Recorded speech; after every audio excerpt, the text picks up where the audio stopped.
When was the last time you can remember being harmed in any way, physically, psychologically, or financially, by something which basically boiled down to being fucking stupid?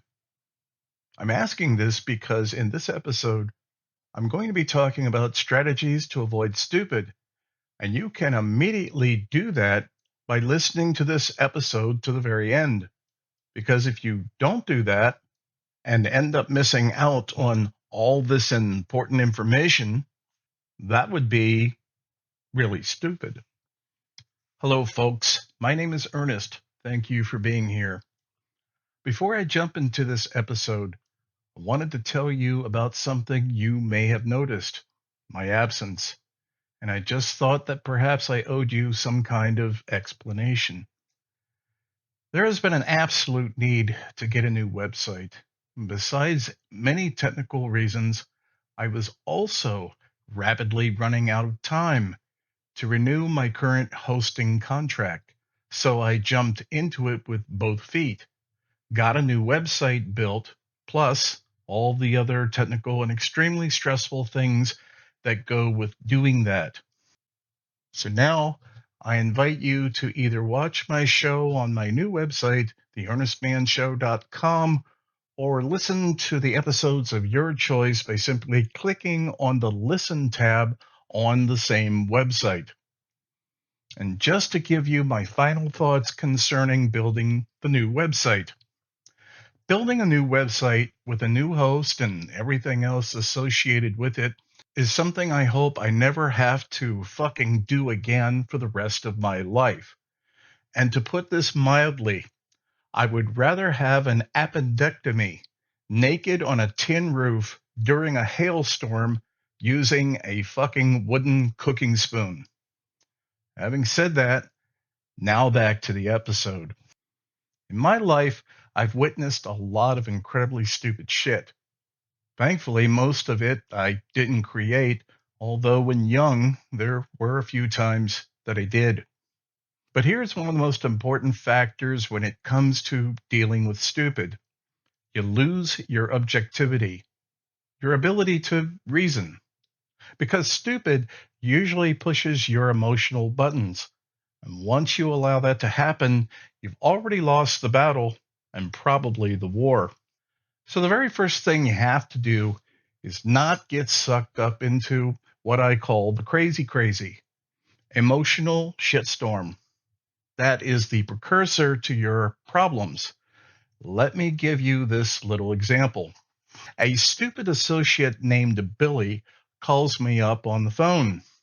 I say associate because I don't have a single friend who's stupid, and I plan on keeping it that way. Before Billy even starts talking to me, I know what's about to come out. He's in some kind of trouble. He wants my help, and I'm not going to help him. And why am I not going to help him? Well, because I learned a long time ago that helping the stupid really doesn't help them. It's counterproductive. And very often, your humane goodwill ends up harming you even more. Now, in Billy's case, I figured out he was stupid long ago. And in my menagerie box, a box labeled stupid, there sits Billy, not understanding why I'm not helping him in his hour of need, or why so many other people he may consider to be his friends are not responding to his calls for help. Because what Billy doesn't understand is that he is suffering the inevitable consequences of his own stupidity. When it comes right down to it, there are many unspoken rules a person needs to follow if they not only want to survive in this world, but thrive. And one of those many rules is that life is not fucking totally about you. It's a compromise, and something I've talked about many times, symbiosis, which is a fancy word for give and take. You completely rebuild my car engine, I completely repaint your house. I make you a totally fantastic dinner with a great wine, and you fuck my brains out. Life is meant to be give and take. That is, except to someone who is totally fucking stupid.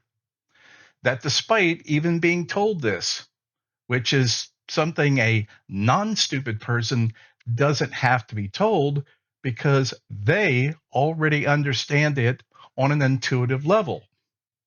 The stupid person chooses to ignore this fact in life and simply can't understand why all of his old friends have become so mean to them and will no longer help them with not even the slightest thought, the slightest intuitive consideration that maybe, just maybe, all of those people in their lives really got sick of helping their stupid ass 5, 6, 7, 10 fucking times. And the stupid person didn't do a fucking thing in return to help them. So yes, life is completely about keeping score. And anyone that would seriously try to convince you otherwise is, well, either being completely disingenuous or is fucking stupid. But if you're not being completely honest with yourself about stupidity and you keep interacting with the stupid, you will sooner or later understand that one of the most powerful and painful fires in existence is stupidity. And sooner or later, you will get burned. Before I continue, if you're enjoying this episode, it would be really great if you would consider subscribing and hitting that notification bell. And would you please also reach out to me and let me know how or where you found this episode?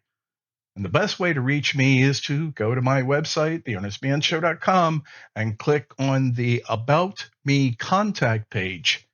It would be very much appreciated. Now, back to the episode. So, where was I? Let's see. The thing about stupid. Ah, yes. Avoiding the consequences of stupid. In case you haven't already noticed this in life, there are a hell of a lot of stupid people out there. But perhaps what is even more stranger is how many people simply don't notice stupid.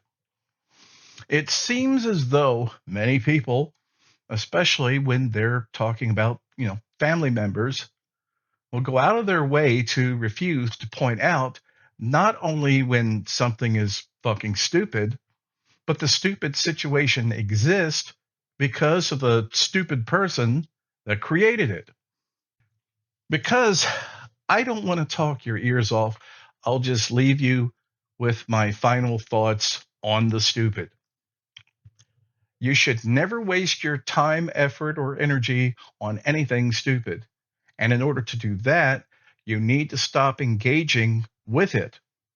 Or for some other reason, if you must engage with it, do not engage with it or the person being stupid emotionally. That's the worst thing you can do.